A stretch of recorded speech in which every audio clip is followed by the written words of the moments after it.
Hi guys, in today's discussion of Arthashastra by Chanakya, we discuss religion, superstition, temples and holy places, a rough gist written by the translator himself.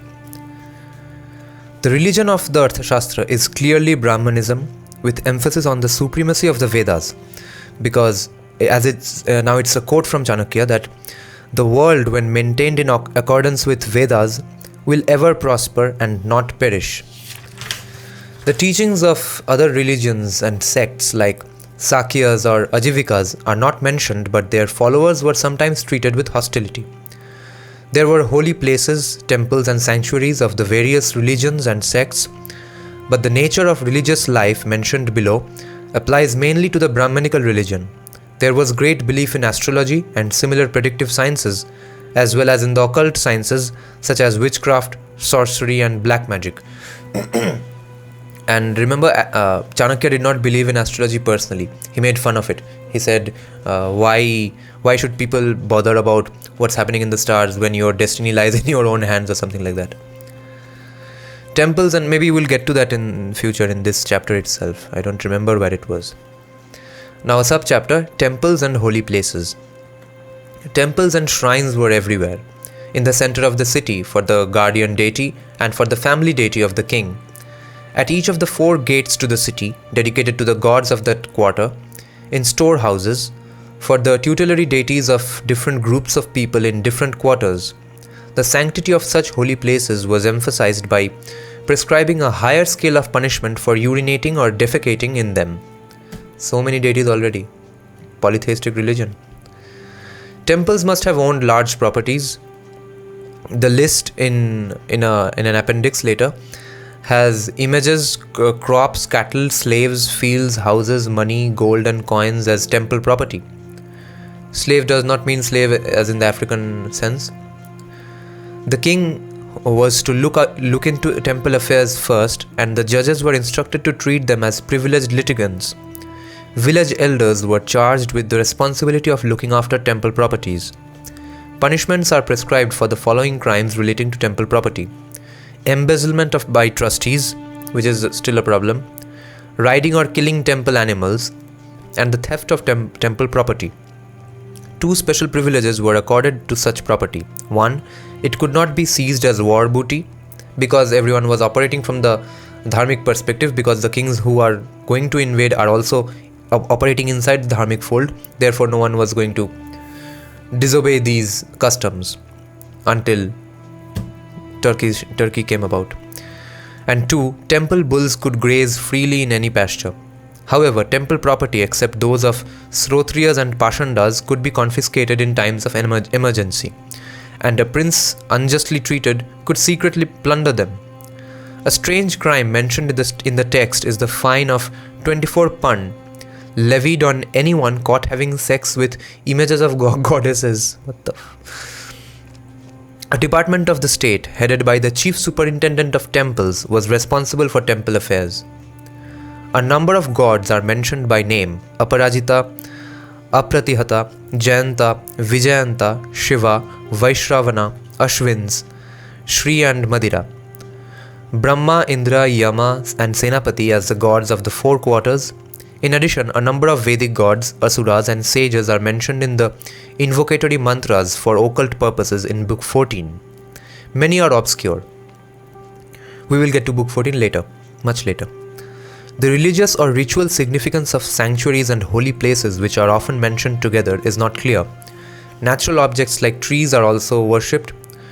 For example, a Kaitya tree, Caitya.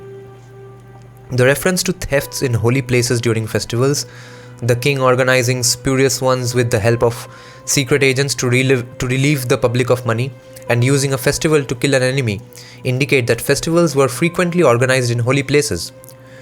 During some festivals, liquor could be manufactured and sold.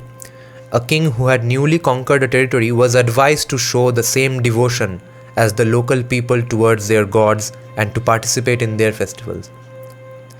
This is probably the most important line from the current context in the Arthashastra. A king who had newly conquered a territory was advised to show the same devotion as the local people towards their gods and to participate in their festivals.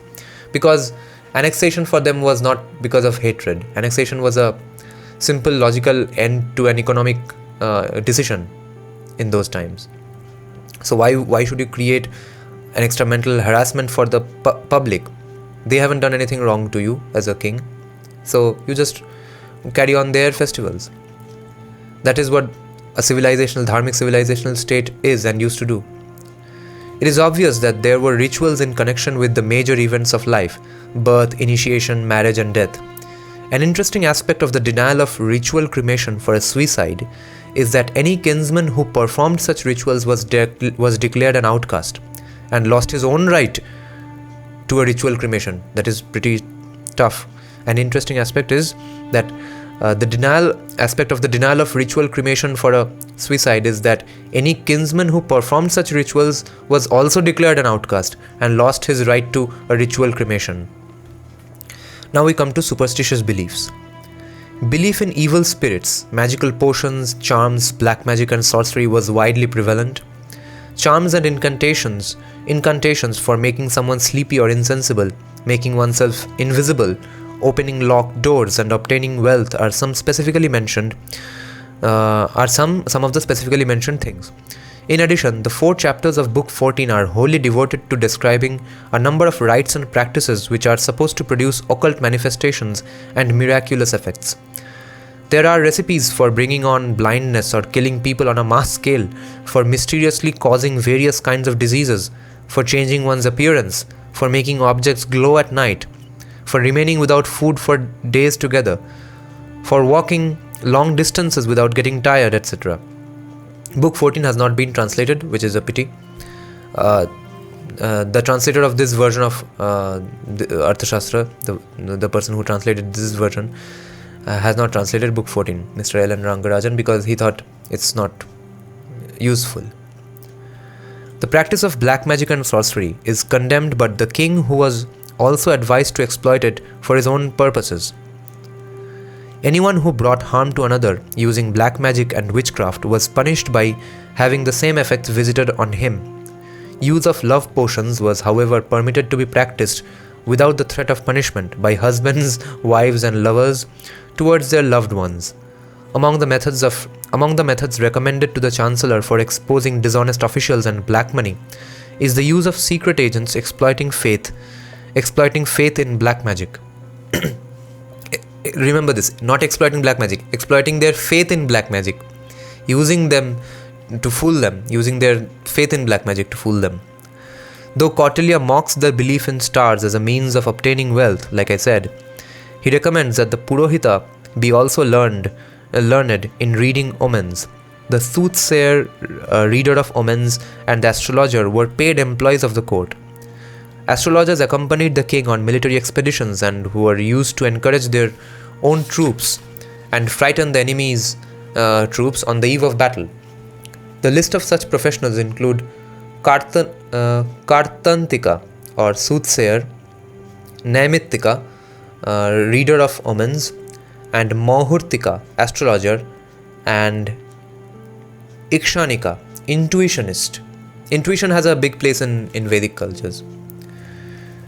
All these beliefs were exploited by artificially producing so-called unnatural manifestations to hoodwink gullible people in order to collect money in emergencies or to draw out besieged enemy from the protection of his fort. Temples, fairs and festivals could also be used for a variety of nefarious purposes.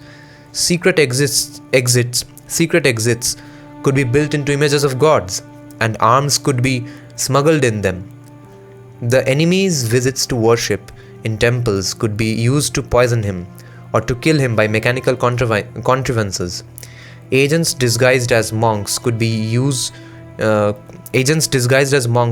temples for their operations. Festivals of jungle robbers could be used to poison them. The long list of such tricks may be seen in part 9, which we will get to later.